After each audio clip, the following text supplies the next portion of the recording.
Assalamu alaikum and welcome back to a fascinating journey into mind and work of Hazrat Allama Iqbal.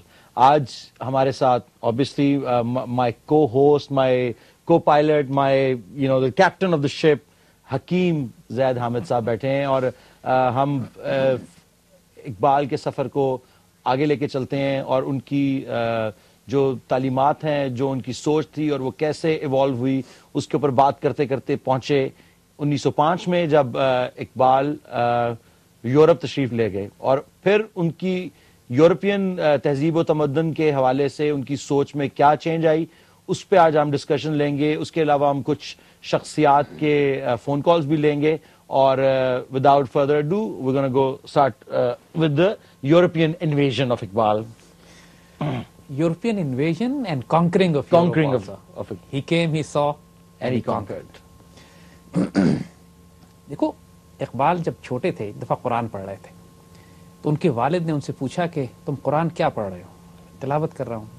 کہنے لگے کہ تم قرآن اس طرح پڑھا کرو جس طرح یہ قرآن تم پر نازل ہو رہا ہے. ہر گریٹ ادب کا, لٹریچر کا یا ڈیوائن میسج کا کمال یہی ہے کہ آپ اس کو عقل سے نہیں پڑھ سکتے, نہ سمجھ سکتے جب تک وہ آپ پہ خود نازل نہیں ہو رہا. روحانیت میں نہ اتر جائے جب تک آپ خود اس میں ڈوب نہ جائیں. بالکل, جس کو انگریزی میں کہیں گے کہ you put yourself in the other persons shoes to see how he felt, what experiences he went through. Iqbal کو سمجھنے کے لیے بھی اقبال بننا پڑتا ہے, آپ کو اقبال میں ڈوبنا پڑتا ہے. You actually have to disconnect yourself from the modern times اور اس دور میں لے جا کر اس کے ان حالات میں, ان سرکمسٹانسز میں, ان انوائرمنٹ پہ جس نے اقبال کو بلڈ کیا, آپ اقبال کے وجود میں گم ہو جاؤ جا کے. ہمارے ریولوشن کا مقصد ہی غالباً یہ ہے کہ ہم پاکستان کے بچے بوڑھے کو, جو بھی اپنے ملک سے محبت کرتا ہے, اسلام سے محبت کرتا ہے, اپنے آس پاس اپنے رہنے والے لوگوں سے محبت کرتا ہے, وہ اس کو we turn them into Iqbal. یہ ہمارا ڈریم ہے, یہ ہمارا ڈریم کہ everybody at least should have a basic knowledge of Iqbal to understand the wisdom and philosophies of life. کیونکہ دیکھیے اس سوشل سائنس کے بغیر انجینئرنگ, سائنس اینڈ ٹیکنالوجیز یا میڈیسن جو ہے نا, انسان کو میکینک بناتے ہیں, ہائی کوالٹی میکینکس. بالکل, لیکن جو انسان بناتا ہے نا وہ سوشل سائنسز ہیں, ہسٹری, لینگویجز, لٹریچر, فلسفی, ریلیجن, یہ انسان بناتے ہیں. اور جب آپ ان سوشل سائنسز کو نکال دو گے تو پھر آپ کے پاس میکینکس بنیں گے, مشینیں بن کے نکلیں گی جن کا زندگی کا مقصد اچھی عمارتیں بنانا, اچھے علاج کر لینا, اچھی انجینئرنگ میں ٹیکنالوجی کی چیزیں بنانا. یہ سارا ایمفسس ظاہر پہ ہوگا, تن پہ ہوگا, من پہ نہیں ہوگا. They will be satisfying the bodily needs but not the spiritual satisfaction, not the satisfaction of the soul will not be there. Building bank balances rather than building characters. Building humans and building characters.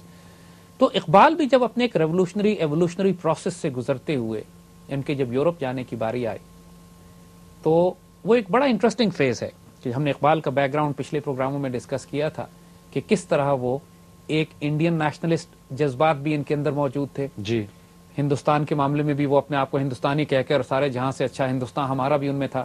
مگر at the same time his intrinsic character was turning out to be, نظر آ رہا تھا کہ ایک میگنانمس آدمی ہے. لاکھوں روپے جو کما سکتے تھے اس دور میں اپنی شاعری سے سب لے کے صدقہ کر دیتے تھے, خود ہینڈ ٹو ماؤتھ. اور ہمارے اسٹیٹ کا بھی شاید ایک پرابلم رہا ہے کہ ان کو ہم نے ایک آلموسٹ ڈی ہیومنائز کر دیا, یعنی کہ ان کو ایک اسٹیٹ آف پروفٹ آلموسٹ ایک اسٹیٹ دے دی گئی جس سے کہ لوگوں نے ان کو سمجھنے کی کوشش کرنی ترک کر دی. اقبال کو تو ایک فیملی سائڈ بھی تو تھی. اقبال کو تو ہم نے پریکٹیکلی گما دیا, بھلا دیا. تو نہ تو ہم ان کی ڈیوائن سائڈ کو جانتے ہیں نہ ہیومن سائڈ کو جانتے ہیں. ان کی ہیومن سائڈ جاننے کے لیے آج ہمارے ساتھ ٹیلی فون پہ موجود ہیں ان کے نواسے, ان کی بیٹی کے بیٹے آگے سے, اور وہ اپنے نانا سے بہت محبت کرتے ہیں اور ان کے میسج کو ہر جگہ, ان کی پوئٹری کو انہوں نے بہت سارے ڈفرینٹ طریقے سے گانے بنوائے, البمز بنوائیں تاکہ وہ کلام عام ہو سکے. تو ہمارے ساتھ اس وقت لائن پہ موجود ہیں